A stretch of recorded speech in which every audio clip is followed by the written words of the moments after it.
Hi കൂട്ടുകാരെ, അപ്പോൾ ഇന്ന് നമ്മൾ ഉണ്ടാക്കാൻ പോകുന്നത് വെട്ട് കേക്കാണ്. അപ്പോൾ ഇതിന് ഡബിൾ കേക്ക് എന്നൊക്കെ ഇവിടെ പറയും. അപ്പോൾ അതെങ്ങനെയാണ് ഉണ്ടാക്കുന്നതെന്ന് നോക്കാം. അപ്പോൾ ആദ്യം തന്നെ ഒരു മിക്സിയുടെ ജാറിലേക്ക് ഒരു 125 ml കപ്പിൽ 1 കപ്പ് പഞ്ചസാരയും അതേപോലെ ഒരു 2-3 ഏലക്കയും കൂടി ഇട്ടൊന്ന് പൊടിച്ചെടുക്കുക.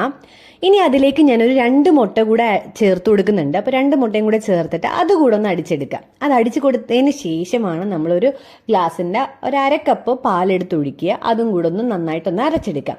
ഏകദേശം ഈ ഒരു കൺസിസ്റ്റൻസിയിൽ നമുക്ക് കിട്ടും.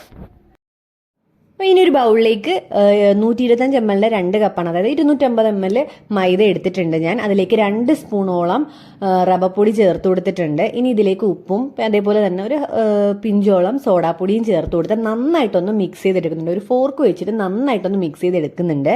ഇനി ഞാൻ നേരത്തെ മിക്സിയിൽ ഇതാക്കി വെച്ചിരുന്ന ആ ഒരു കൂട്ട് ഇതിലേക്ക് ആഡ് ചെയ്ത് കൊടുക്കണം. കുറേശ്ശെ ആഡ് ചെയ്ത് കൊടുത്ത് നമ്മുടെ ഈ ചപ്പാത്തിക്കൊക്കെ കുഴയ്ക്കുന്ന കണക്ക് നമുക്ക് നന്നായിട്ടൊന്ന് കുഴച്ചെടുക്കാം.